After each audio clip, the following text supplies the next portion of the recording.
São inúmeros os desafios que as pessoas em situação de rua enfrentam diariamente. A condição social em que se encontram dificulta até mesmo o acesso aos direitos básicos que possuem como cidadãos. Nessa entrevista, o promotor de justiça Eduardo Valério fala sobre os principais fatores de exclusão social, a política nacional para as pessoas em situação de rua, formas de ajuda, reinserção na sociedade, entre outros assuntos.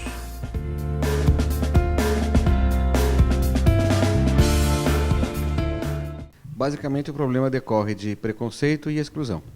Exclusão porque são pessoas que estão nessa maneira de organizar a sociedade a partir do consumo e a partir da produção, enfim, da inclusão num mercado de consumo, são as pessoas que estão as mais excluídas. Elas não consomem, não produzem e acabam com isso sendo vítimas de severo preconceito.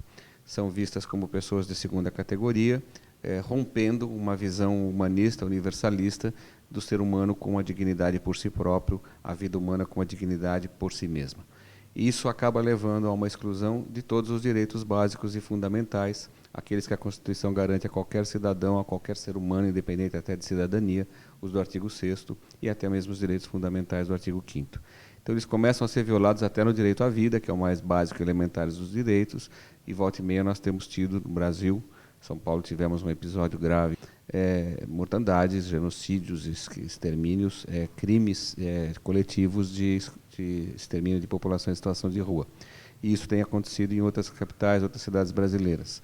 E a partir daí, da violação ao direito à vida, este rosário de discriminações e de exclusões leva à segurança alimentar e nutricional, que eles não têm garantia, à moradia, evidente, exclusão no trabalho e renda, exclusão nas relações familiares, no próprio acesso aos direitos e ao Estado e ao acesso à justiça, às prerrogativas de cidadania. Enfim, é uma exclusão absoluta e, por isso, vivem à margem da cidadania.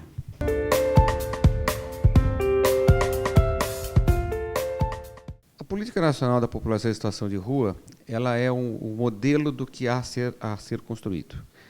Quando nós conversamos com as lideranças dos movimentos sociais que trabalham com a população em situação de rua e procuramos fazer uma escuta para dizer, olha, o que exatamente a população em situação de rua deseja?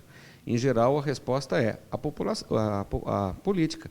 O que está naquele decreto é o que nós precisamos, dizem essas lideranças. Então, nós temos já com muita clareza o nosso destino, a nossa meta, para onde temos que caminhar. A fragilidade inicial é o próprio instrumento normativo. Nós não conseguimos transformar a Política Nacional da População em Situação de Rua, a exemplo de outras políticas nacionais, como, por exemplo, a do idoso, numa lei. Ela é apenas um decreto presidencial e, portanto, precário, e nesses momentos que nós estamos vivendo de revisão e desmonte de políticas sociais, causa uma enorme preocupação que até mesmo esse decreto seja revogado, e aí nós não teremos mais uma política nacional, ou pelo menos não teremos mais um marco normativo para essa política nacional.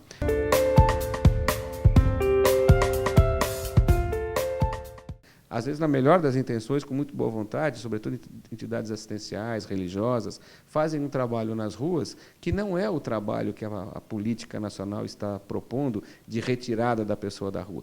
Muitas vezes é um trabalho assistencial e caritativo importante, que mostra a boa vontade da pessoa, mas que acaba investindo na permanência da pessoa em situação de rua. Então, a articulação com o poder público municipal, com as secretarias municipais de assistência social, é fundamental para que haja uma convergência de esforços no sentido de ajudar essas pessoas.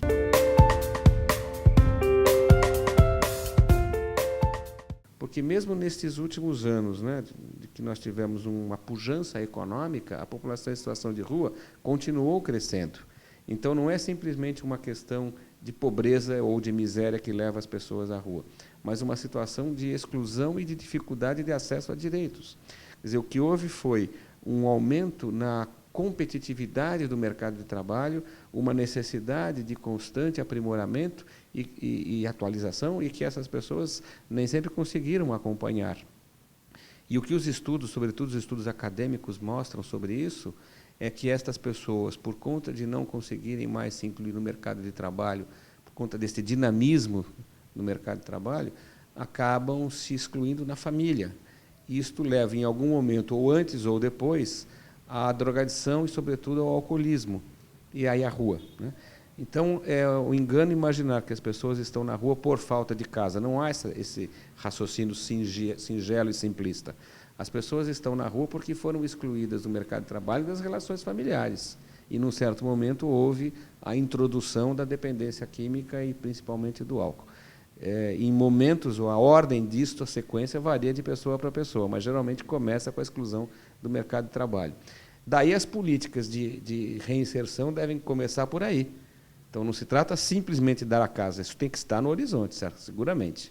Mas o começo é dar às pessoas autonomia para retornarem à condução das suas próprias vidas. Isso significa uma política de trabalho e renda, de qualificação, que respeite as singularidades dessas pessoas e que respeite a sua própria vontade e que não sejam medidas paternalistas que queiram impor um trabalho voltado para uma odiosa ótica de higienismo, de simplesmente querer tirar as pessoas da rua porque é feio que elas estejam na rua, porque ofende a ordem urbanística e essas barbaridades que a gente tem visto.